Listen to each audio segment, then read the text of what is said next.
Bonjour chers tous, bonjour chers abonnés. C'est Dr Andy Mandundu, médecin clinicien et sexologue. Je sais que vous êtes nombreux à travers le monde en train de me suivre.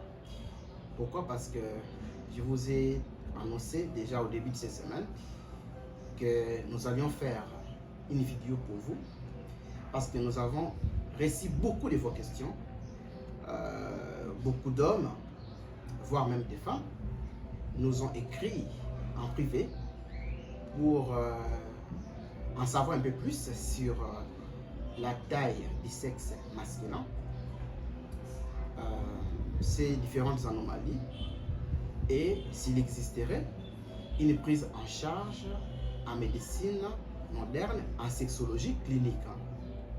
Alors, la taille du sexe masculin, c'est un sujet qui fait couler beaucoup d'encre.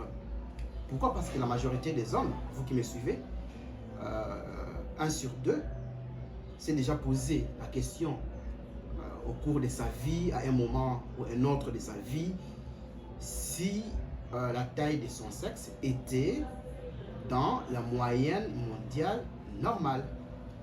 Et souvent, c'est un sujet qui crée des complexes chez les hommes qui, certains à tort, se sous-estiment et pensent que la taille de leur sexe est petite ou elle est en dessous de la moyenne normale. Alors, nous allions aborder tous les contours liés à la taille du sexe masculin. N'oubliez pas de vous abonner, n'oubliez pas de liker cette vidéo et n'oubliez surtout pas de la partager pour ne pas rater nos prochaines vidéos. Alors là, je vais vous demander de vous asseoir confortablement parce que nous allons démarrer. Alors, qu'en est-il de la taille du sexe masculin? Que disent les études scientifiques à l'échelle mondiale?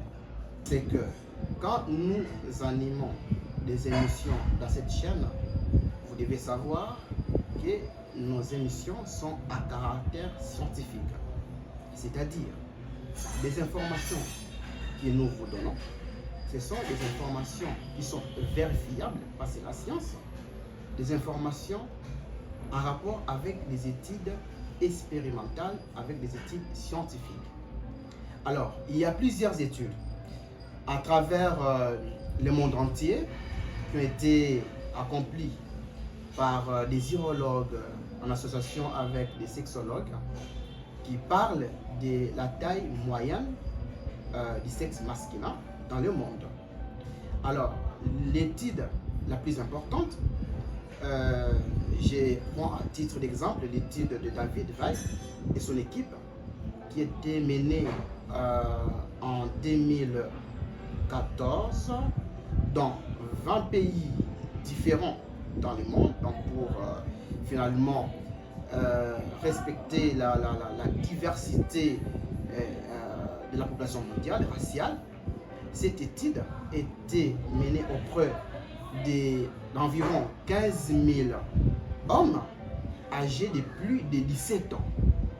Et lors de cette étude, il a été découvert, mis au point, que la longueur moyenne, on parle de la moyenne du sexe masculin au repos est de 9 à 10 cm.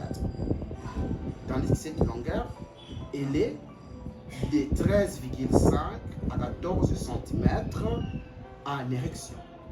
Ça, c'est en termes de longueur. Et la circonférence du sexe masculin est en moyenne de 11,5 à 12 cm en érection.